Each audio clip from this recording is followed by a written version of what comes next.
Lebih kurang dari 1 bulan yang lalu, surat kami telah terbit dari Fakultas Ilmu Sosial dan Ilmu Politik Universitas Sriwijaya. Surat izin kuliah kerja komunikasi atau biasa disebut magang, tapi karena kami dari jurusan Ilmu Komunikasi, kami menyebutnya kuliah kerja komunikasi.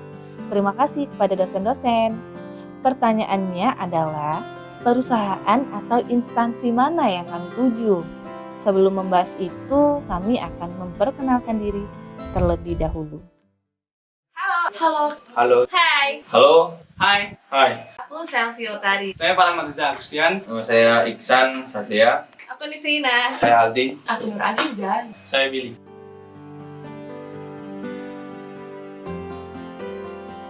Kementerian Pekerjaan Umum dan Perumahan Rakyat. Yang menuntas tentang Mengurangi pemukiman kumuh yang ada di kota-kota besar yang ada di Indonesia. Kotaku ini sudah tersebar di 34 provinsi dan 269 kabupaten atau kota. Yang ada di Indonesia. Program Kota Tanpa Kumuh atau yang lebih dikenal Kotaku adalah satu dari sejumlah upaya strategis Direktorat Jenderal Cipta Karya Kementerian Pekerjaan Umum dan Perumahan Rakyat untuk mempercepat penanganan permukiman kumuh di Indonesia serta mendukung gerakan 100-0-100.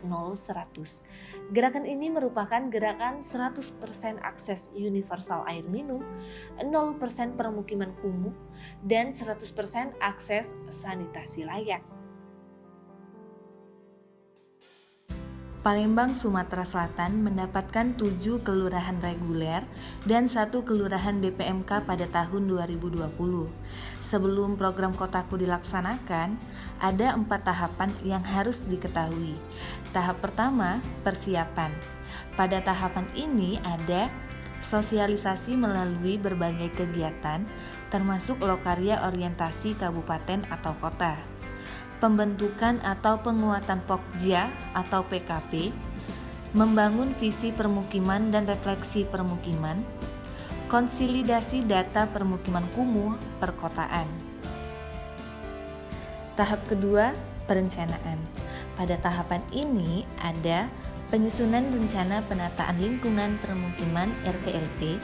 RPLP itulah kegiatan investasi kegiatan yang akan kita lakukan mengacunya daripada kegiatan yang ada di RPLP, sehingga kegiatan itu terarah dan fokus pada penyelesaian permasalahan yang ada di kelurahan itu.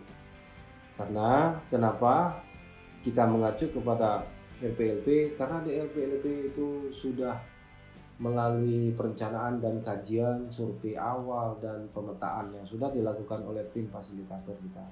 Nah, di dalam RPLP itu ada investasi kegiatan yang merupakan prioritas kegiatan yang harus kita tangani dan berpengaruh terhadap pengurangan luasan kumuh di wilayah atau di kelurahan itu, sehingga tujuan program untuk masyarakat tercapai. Intinya seperti Pelatihan BKM, UP, KSM, dan KPP, musyawarah persiapan pelaksanaan konstruksi MP2K, dan on the job training atau OJT. Tahap ketiga, pelaksanaan. Pada tahapan ini ada penganggaran, prakonstruksi, dan terakhir konstruksi. Tahap keempat, berkelanjutan. Pada tahapan ini ada penyusunan kerangka regulasi, pengembangan kelembagaan, pengelolaan database dan mekanisme pemantauan, integrasi perencanaan pembangunan dan penganggaran daerah, dan yang terakhir replikasi program.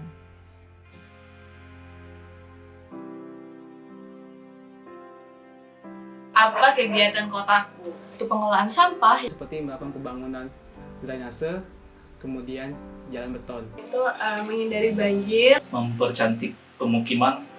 Kegiatan program Kotaku berfokus pada 7 indikator. Yang pertama, bangunan gedung. Yang kedua, jalan lingkungan. Yang ketiga, drainase lingkungan. Yang keempat, pengolahan persampahan.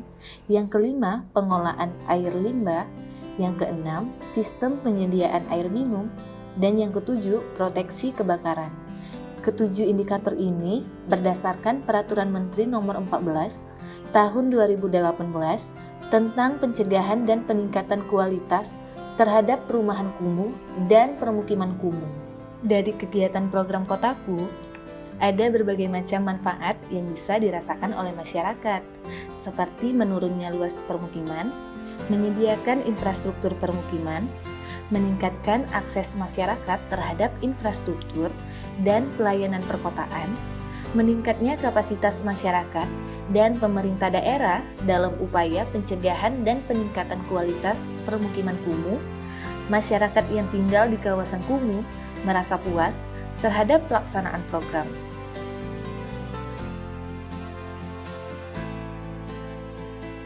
Kotaku untuk masyarakat, biar masyarakat lebih nyaman dan lebih sehat di lingkungan tempat tinggalnya. Manfaat Kotaku untuk masyarakat untuk memberikan kenyamanan bagi masyarakat biar terbebas dari sampah. Membuat tingkat kekumuhan yang ada di pemukiman itu berkurang. Kotaku untuk masyarakat sendiri sih, harapannya sih masyarakat dapat terbantu ya, terutama dalam pembangunan jalan, jadi akses masyarakat untuk ke pemukiman tersebut itu lebih baik. Dan pembangunan drainase juga untuk biasanya sih untuk mengurangi banjir kayak gitu. Kotaku untuk masyarakat, yang saya harapkan sih adanya program dari Kotaku ini dapat membantu masyarakat untuk hidup lebih sehat lagi karena pemukimannya telah bersih.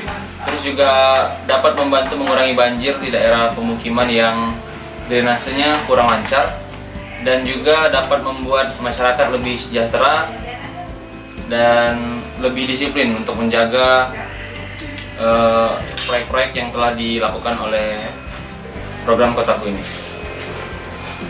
Kotaku untuk masyarakat, mungkin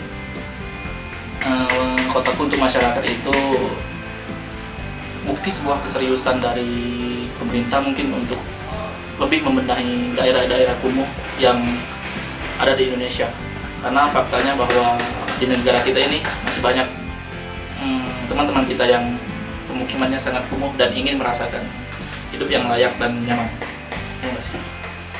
Kotaku untuk masyarakat menurut saya ialah mempercantik lingkungan.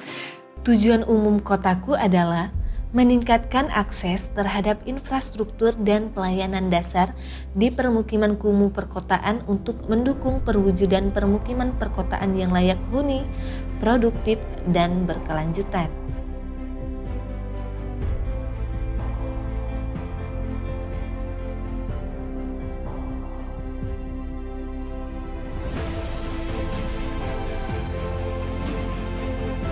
Program Kotaku sudah berjalan di 34 provinsi di Indonesia, termasuk Sumatera Selatan. Palembang sebagai ibu kota Sumatera Selatan menjadi salah satu kota yang menjalankan kegiatan program Kotaku dengan 7 kelurahan. Salah satunya ada Kelurahan Karangjaya, 35 Ilir, 36 Ilir, dan 29 Ilir yang sedang dalam proses menuju kota tanpa kumuh.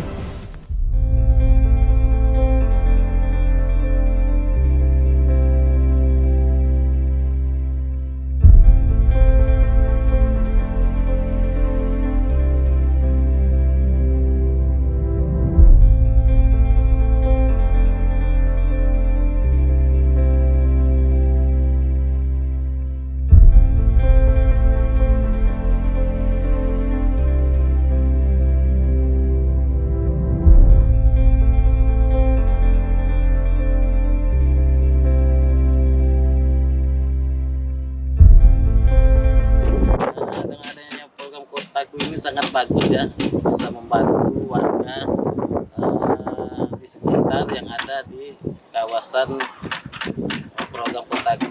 Jalan menjadi bagus, selama yang jalan jelek jadi bagus. Banyak lagi.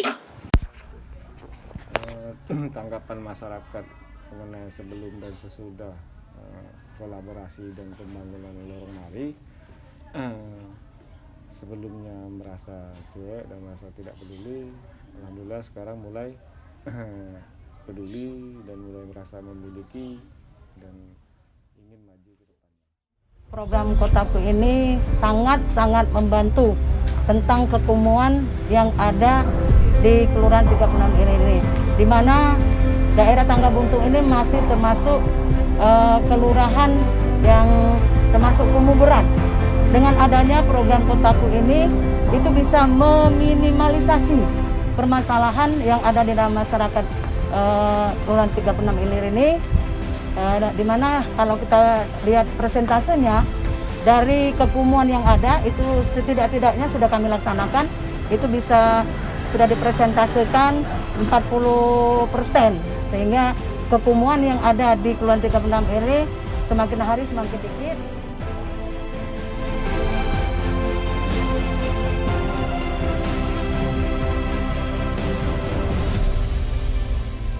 Terhadap pemerintah, kami ucapkan terima kasih yang sebesar-besarnya yang telah istilahnya memberikan pedulian kepada masyarakat yang masih dalam kategori kumuh, terutama kami melalui LKM ini. Jadi harapan kami semoga apa yang telah dilakukan oleh pemerintah itu tetap continue, tetap berlanjut, dan nantinya kita akan sama-sama berupaya mengentaskan kekumuhan.